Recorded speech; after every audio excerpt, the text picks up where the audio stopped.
इससे मिथिला, कोसी और तिरहुत क्षेत्र के अलावा पश्चिम बंगाल और आसपास के कई क्षेत्रों के लोगों के लिए सुविधा होगी। नेपाल से आने वाले मरीज भी इस एम्स अस्पताल में इलाज करा सकेंगे। एम्स से यहां रोजगार, स्वरोजगार के अनेक नए अवसर बनेंगे। मैं दरभंगा को, मिथिला को, पूरे बिहार को इन विकास कार्यों के लिए बहुत बहुत बधाई देता हूं। साथियों, हमारे देश में सबसे बड़ी आबादी गरीब और मध्यम वर्ग की है और बीमारी भी सबसे अधिक इन्हीं वर्गों को प्रभावित करती है।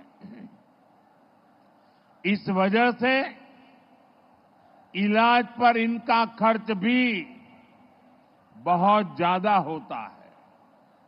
हम सब उसी पृष्ठभूमि के हैं, गरीब और सामान्य परिवारों से निकले हैं। इसलिए घर में कोई गंभीर रूप से बीमार पड़ता है तो कैसे पूरा घर संकट में आ जाता है। हम इस चिंता को भली भांति समझते हैं और पहले के दौर में स्थितियां भी बहुत कठिन हुआ करती थी। अस्पताल बहुत ही कम थे, डॉक्टरों की संख्या बहुत ही कम थी, दवाइयां बहुत महंगी थी, बीमारी की जांच का कोई ठिकाना नहीं था और सरकारें सिर्फ वादों और दावों में ही उलझी रहती थी। यहां बिहार में जब तक नीतीश जी सरकार में नहीं आए थे, तब तक गरीबों की इस चिंता को लेकर कोई गंभीरता ही नहीं थी। गरीब के पास चुपचाप बीमारी सहने के अलावा और कोई चारा नहीं था। ऐसी स्थिति में हमारा देश कैसे आगे बढ़ता? इसलिए पुरानी सोच और अप्रोच दोनों बदला। साथियों, हमारी सरकार देश में स्वास्थ्य को लेकर होलिस्टिक अप्रोच के साथ काम कर रही है। हमारा पहला कदम, हमारा फोकस बीमारी से बचाव पर है। दूसरा फोकस बीमारी की सही तरीके से जांच पर है। तीसरा फोकस है लोगों को मुफ्त और सस्ता इलाज मिले और सस्ती दवाएं मिले। हमारा चौथा फोकस है छोटे शहरों में भी इलाज की बेहतरीन सुविधाएं पहुंचाना, देश में डॉक्टरों की कमी को दूर करना और हमारा पांचवा फोकस है स्वास्थ्य सेवाओं में टेक्नोलॉजी का विस्तार करना। भाइयों और बहनों, कोई परिवार नहीं चाहता कि उसके घर में कोई बीमारी पड़े। शरीर स्वस्थ रहे, इसके लिए योग, आयुर्वेद, पोषक खान पान का महत्व लोगों को बताया जा रहा है। फिट इंडिया मूवमेंट चलाया जा रहा है। ज्यादातर सामान्य बीमारियों की वजह गंदगी, दूषित खान पान, खराब जीवन शैली होती है कि दरभंगा के इस कार्यक्रम की बात होने के बाद यहां हमारे मुख्य सचिव जी ने खुद ने नेतृत्व किया और दरभंगा में सफाई का अभियान पिछले 3-4 दिन चलाया। मैं उनका और बिहार सरकार के सभी कर्मचारी बंधुओं का और दरभंगा के नागरिकों का इस स्वच्छता अभियान को ताकत देने के लिए हृदय से आभार व्यक्त करता हूं और मैं चाहूंगा कि आगे 5, 7, 10 दिन भी इस कार्यक्रम को और तेजी से चलाया जाए। साथियों, ज्यादातर बीमारियों का अगर समय रहते इलाज शुरू कर दिया जाए तो उन्हें गंभीर होने से रोका जा सकता है, लेकिन महंगी जांच की वजह से अक्सर लोग बीमारी के बारे में जान ही नहीं पाते।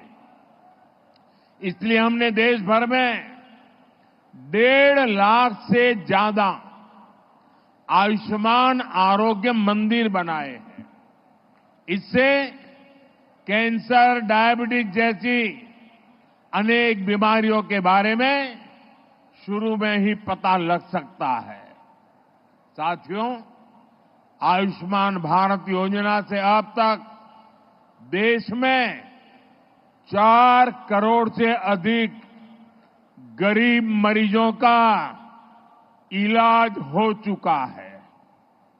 अगर आयुष्मान भारत योजना न होती तो इनमें से ज्यादातर लोग अस्पताल में भर्ती ही नहीं हो पाते।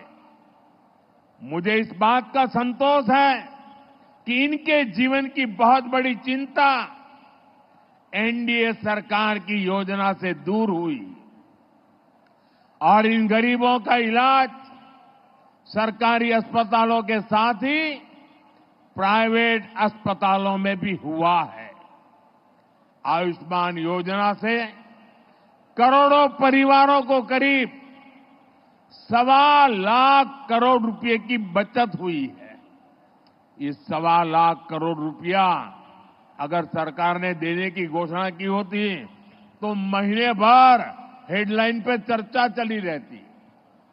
एक योजना से देश के नागरिकों के जेब में 1.25 लाख करोड़ रुपया बचे हैं।